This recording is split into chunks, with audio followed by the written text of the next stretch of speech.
O que eu queria conversar com os irmãos agora, pela manhã, um pouquinho, é sobre o seguinte tema: o cristão pode comemorar o Natal? Né? Um cristão pode celebrar? Um cristão pode comemorar essa festa, né, de Natal no mês de dezembro, como é a tradição e como nós fazemos? Mais do que isso, um cristão pode assim montar a arvorezinha, como a nossa arvorezinha aqui, cheia de bolinha, cheia de luzinha, cheia de lacinho. Nós gostamos, né? Temos aqui todos esses enfeites, tudo enfeitando, tudo bonito. Um cristão pode comemorar essas coisas? Eu estou falando isso, sabe por quê? Porque para muitos evangélicos, às vezes, eles têm dificuldade com essa questão. Muitos têm dificuldade. Por que eles têm dificuldade? Porque eles dizem assim: ora, o cristão pode, porque essa é uma festa pagã. É uma festa que teve origem pagã, né? Esses elementos, esses enfeites, essas coisas têm a sua origem no paganismo. E será que um cristão, então, pode celebrar isso? E eu queria conversar um pouquinho sobre isso nessa manhã e dizer assim que aqui, graças a Deus, na nossa igreja, a nossa igreja é muito tranquila com isso, amém, irmãos? Nós somos uma igreja batista e como não só aqui, mas muitas igrejas batistas, elas celebram o Natal em dezembro com toda alegria.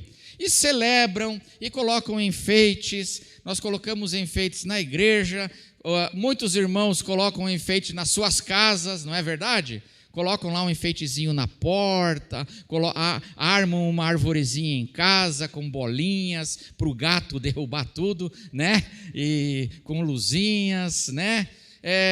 E nós fazemos isso com toda tranquilidade e com toda alegria. E hoje, pela manhã, eu queria só explicar, porque às vezes tem pessoas que se perturbam, né, com essa questão. E eu queria hoje pela manhã só dar duas razões porque nós celebramos o Natal com gratidão e alegria.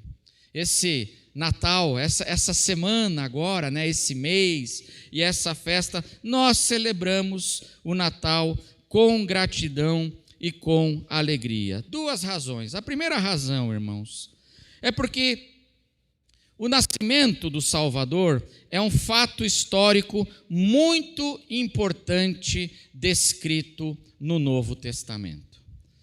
O nascimento do Salvador, ele é um fato histórico muito importante, revelado e descrito no Novo Testamento. O Novo Testamento dá uma importância muito grande para a questão da encarnação de Cristo, do Verbo de Deus. E eu queria começar lendo com os irmãos o Evangelho de João. Evangelho de João, capítulo 1.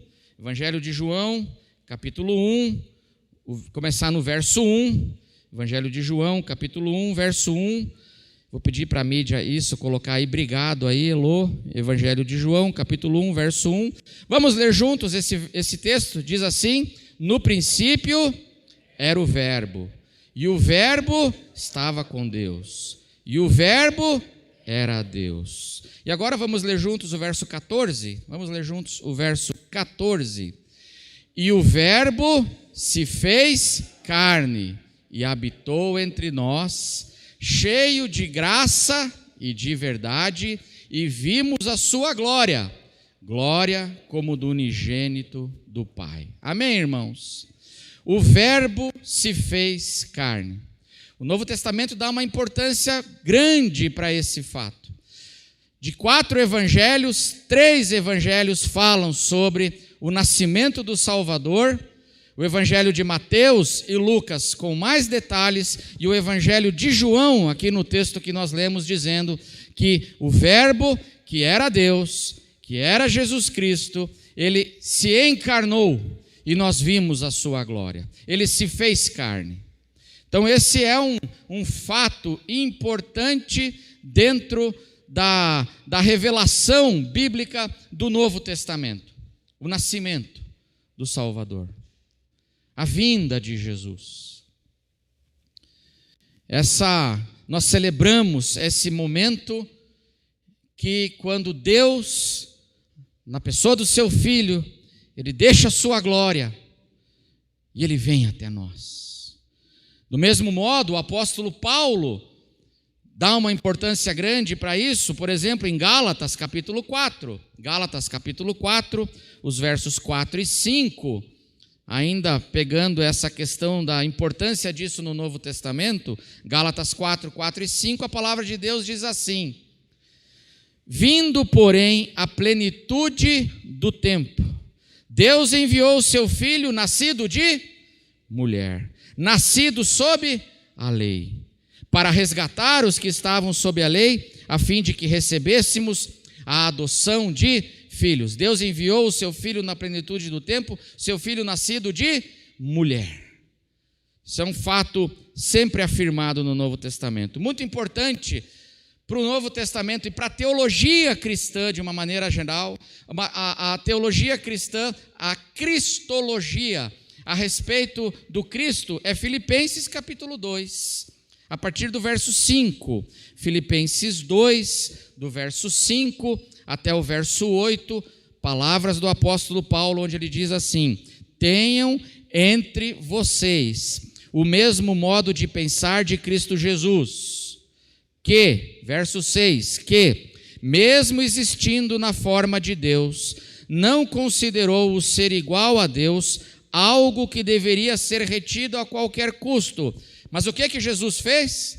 Ele era Deus, mas ele não reteve isso, mas ele fez o que? Diz o verso 7, pelo contrário, ele se esvaziou, assumindo a forma de servo, tornando-se semelhante aos seres humanos, e reconhecido agora em figura humana, ele se humilhou, tornando-se obediente até a morte e morte de cruz. Aqui o apóstolo Paulo está falando para a igreja sobre essa viagem do amor de Deus na pessoa de Jesus, quando ele deixa a sua glória, ele sendo Deus, ele se esvazia, ele deixa a sua glória e ele vem até nós e se torna um ser humano, nascido de mulher, no ventre da Virgem Maria, através de uma concepção miraculosa do poder de Deus.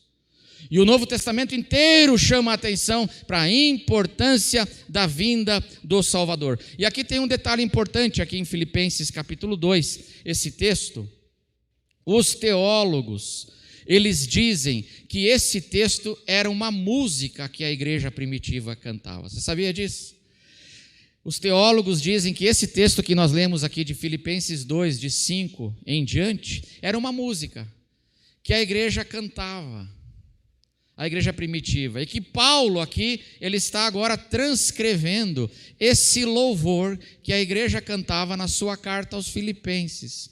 Então olha só, irmãos, o Novo Testamento e a igreja neotestamentária já celebrava a vinda do Salvador. Isso é um fato importante. E isso por quê, irmão? Sabe por quê? Porque muitas heresias a respeito de Jesus começaram a surgir. Já na época do Novo Testamento, com o gnosticismo, e depois com outras heresias e doutrinas que começaram a deturpar o Evangelho, dizendo: Jesus não era completamente humano. Jesus, ele era Deus, mas ele não era completamente humano, ele só parecia ser humano. Ou que Jesus não encarnou. Sabia que existia essa heresia? E existe até hoje, viu? Jesus não encarnou. Sabe o que aconteceu? Que teve Jesus, um homem chamado Jesus, que ele era filho de José mesmo, normal, tudo normal, dentro da normalidade, mas no batismo de Jesus, o Espírito, lembra que o Espírito Santo veio? Aí eles dizem assim, não era o Espírito do Cristo, aí tomou conta dele no batismo, e aí ele fez a obra dele de 3 anos, e aí um pouquinho antes de morrer, o Espírito fez o quê? Deu no pé, deixou ele lá para morrer na cruz. Isso é uma heresia. Isso surgiu aqui, e por isso que a igreja neotestamentária, os apóstolos, os evangelhos, Mateus e Lucas, E João e o apóstolo Paulo falam das implicações disso, eles chamam a atenção isso no Novo Testamento, dizendo assim, o Salvador veio e ele nasceu de mulher, o verbo se fez carne. E isso tem que ser afirmado. E a igreja primitiva celebrava.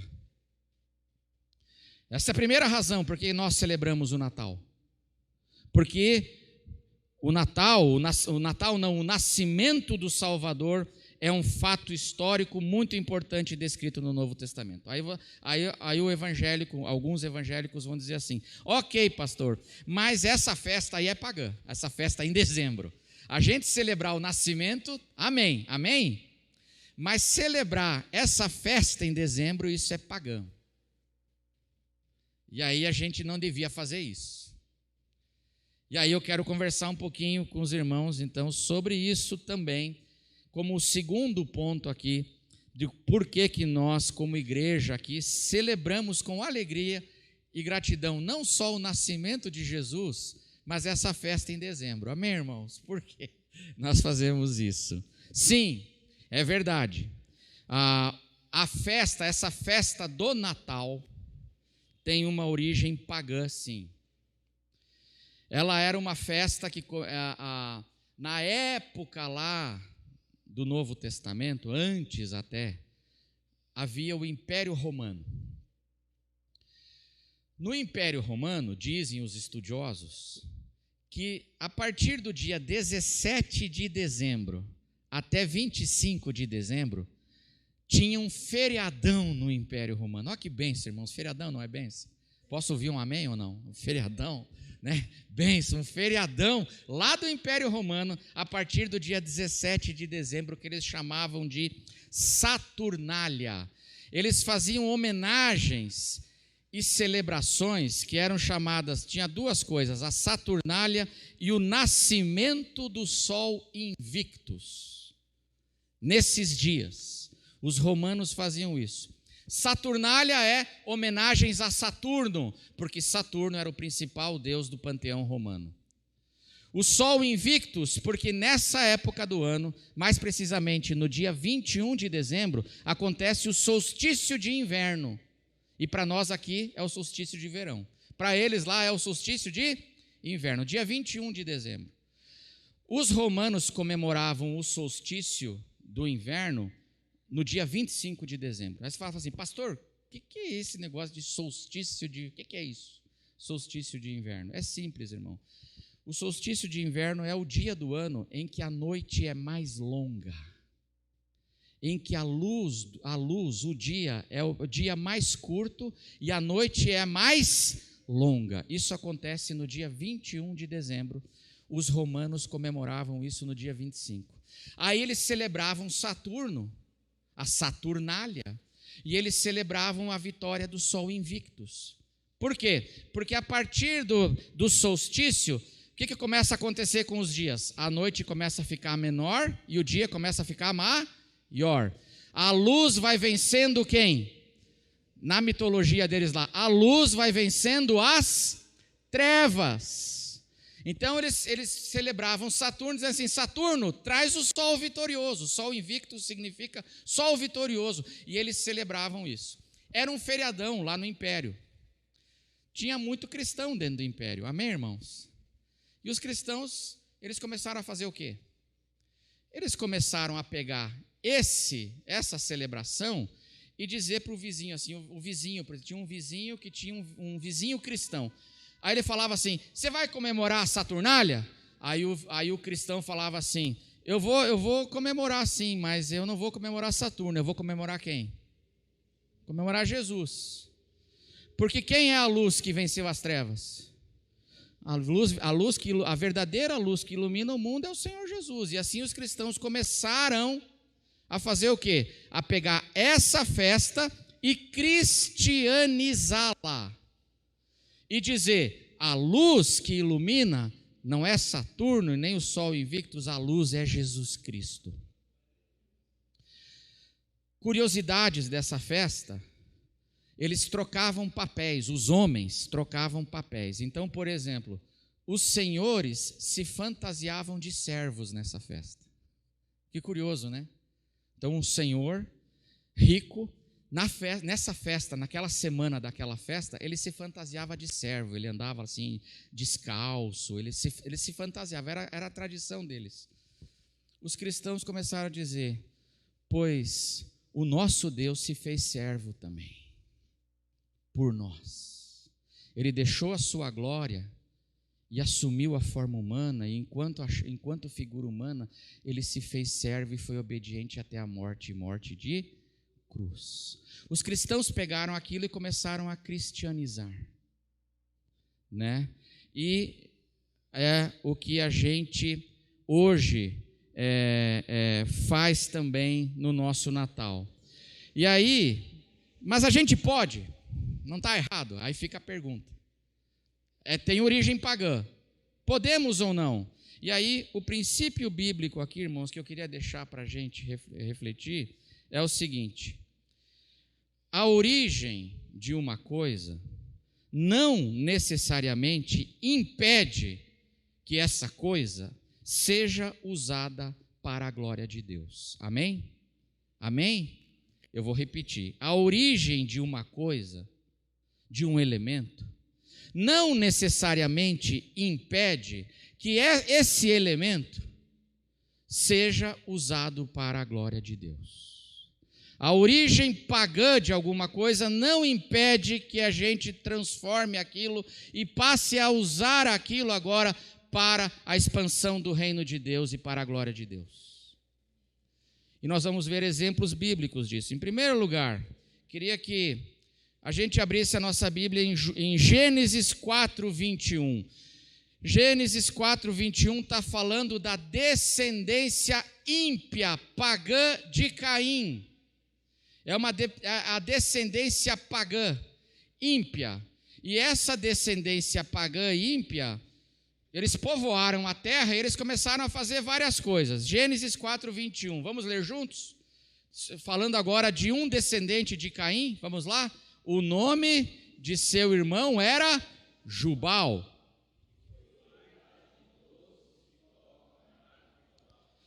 Quem inventou a harpa e a flauta? Foi um crente? Não, é de uma descendência pagã ímpia, descendência ímpia de Caim. Agora vamos ler o Salmo 150, versos 3 e 4. Salmo 150, abra sua Bíblia lá. Salmo 150, versos 3 e 4. Está aí? Vamos ler juntos? Vamos ler juntos? Louvem ao som da trombeta. Verso 4.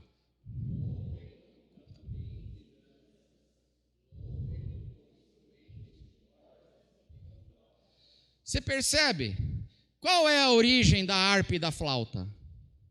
Pagã. Mas o Espírito Santo diz no Salmo 50 que a gente é para pegar aquilo e fazer o quê? A gente pode ou não pode? A origem duvidosa ou que não é totalmente boa de uma coisa não impede que aquilo seja transformado por nós, usado para que o nome de Deus seja louvado e glorificado. E nós vemos isso na palavra de Deus inteira. Por exemplo, a construção do tabernáculo. Lá em Êxodo, Deus diz para Moisés assim: fala para o povo ofertar vários itens para que o tabernáculo seja construído. Ouro, prata, tecidos, várias coisas para que o tabernáculo seja construído, o meu tabernáculo. Eu pergunto para você, de onde veio essas coisas? Se eles estavam lá no Sinai, peregrinando para a terra de Canaã, eles não estavam do lado do shopping center ali de Gozen, o Gozen Shopping. Eles não estavam ali, eles estavam no deserto, peregrinando. Pergunto para você, de onde vieram esses itens que foram importantes para a construção do tabernáculo? Do Egito. Isso está escrito? Está escrito. Êxodo Êxodo capítulo 12, quando eles estão saindo do Egito agora, verso 35 e 36. Êxodo 12, 35 e 36. Eles estão saindo agora do Egito, olha o que a palavra de Deus diz. Os filhos de Israel fizeram conforme a palavra de Moisés e pediram aos egípcios objetos de prata, objetos de ouro e roupas. Eles pediram. Verso 36, e o Senhor fez com que o seu povo encontrasse favor da parte dos egípcios, de maneira que estes lhes davam o que pediam, e despojaram os egípcios, conforme a promessa que Deus tinha feito em Êxodo capítulo 3. De onde vieram os itens e materiais que foram usados, boa parte, para a construção do santuário de Deus? Vieram lá dos egípcios, quando Israel despojou os egípcios, pela graça de Deus. A origem de uma coisa não necessariamente impede que essa coisa seja usada para o culto a Deus, para a glória de Deus, para a expansão do reino de Deus. Mas quando a própria celebração do nascimento do Salvador, se diz que vieram uns magos do Oriente. Lembra essa história? Uns magos do Oriente vieram para fazer o quê? Para adorar o recém-nascido rei dos judeus, diz a palavra de Deus. E eles trouxeram tesouros para o menino. Vocês lembram o que eles trouxeram?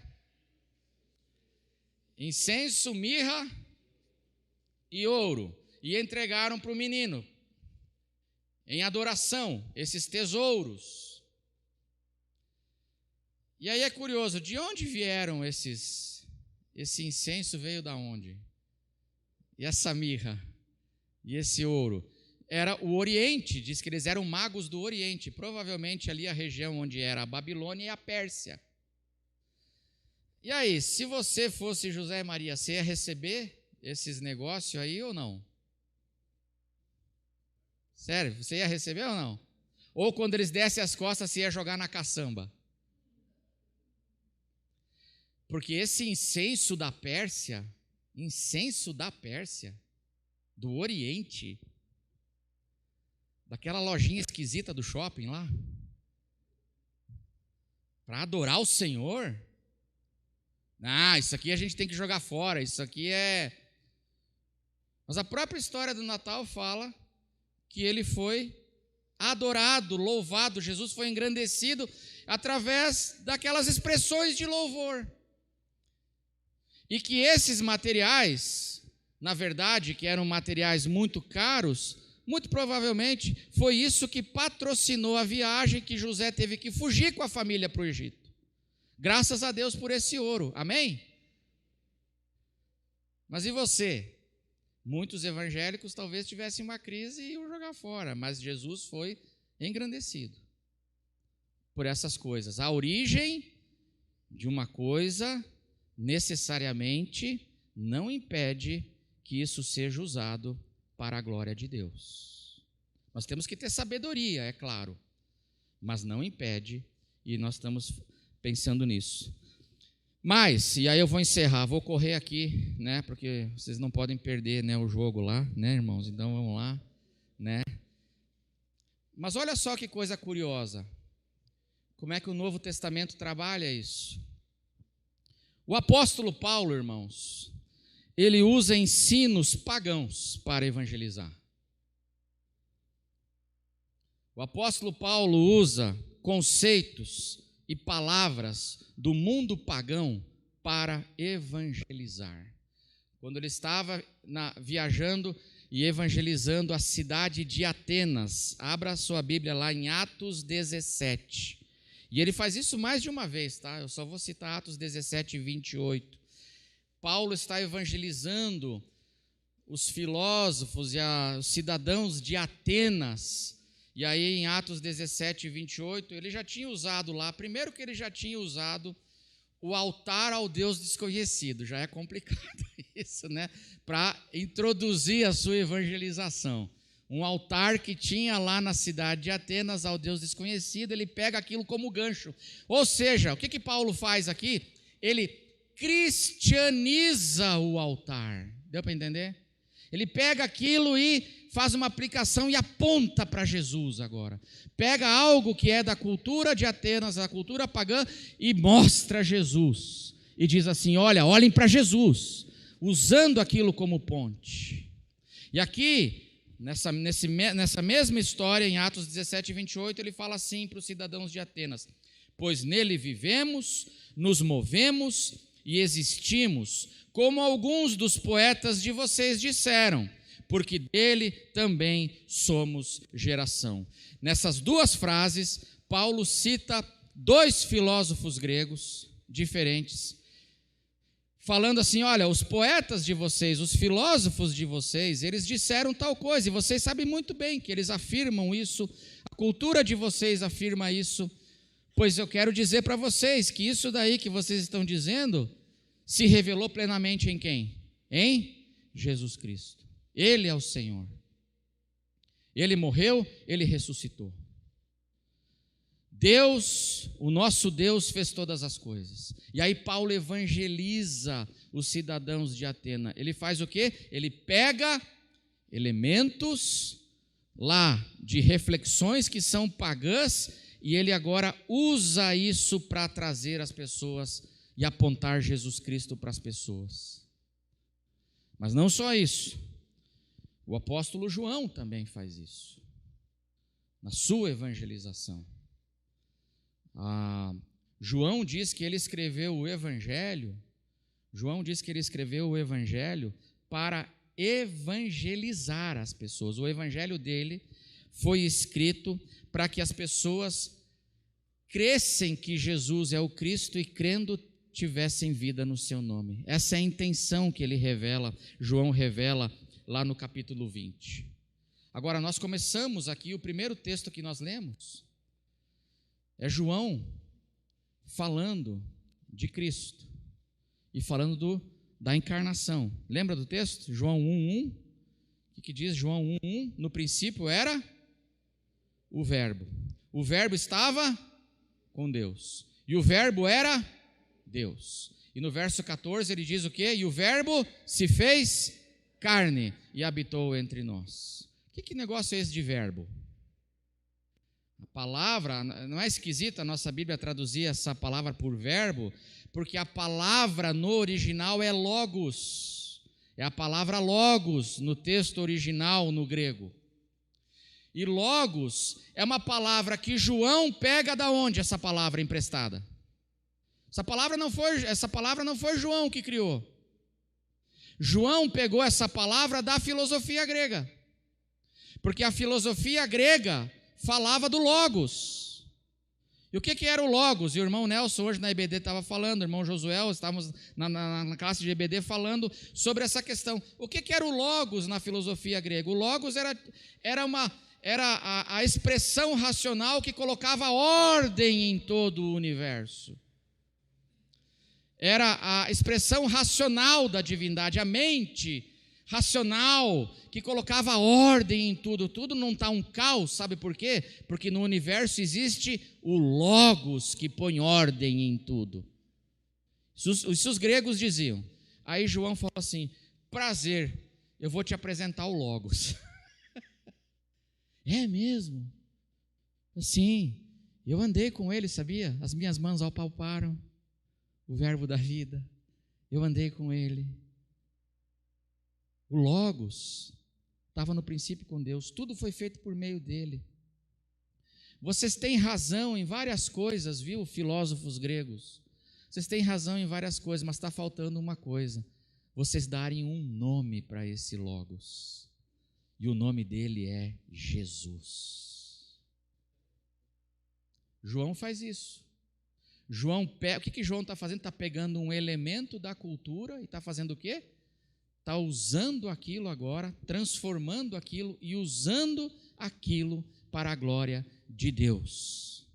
Porque a origem de uma coisa não necessariamente impede que essa coisa seja usada para a glória de Deus. Amém, irmãos?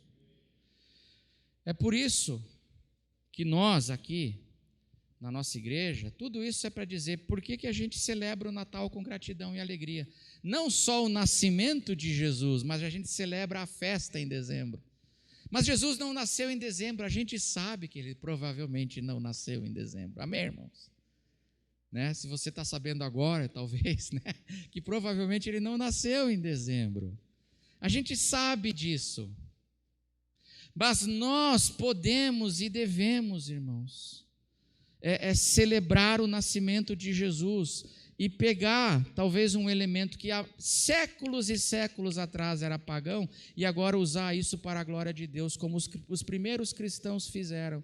Eles cristianizaram aquela festa que era pagã. E à medida que o cristianismo foi crescendo, essa festa foi se tornando cada vez mais cristã.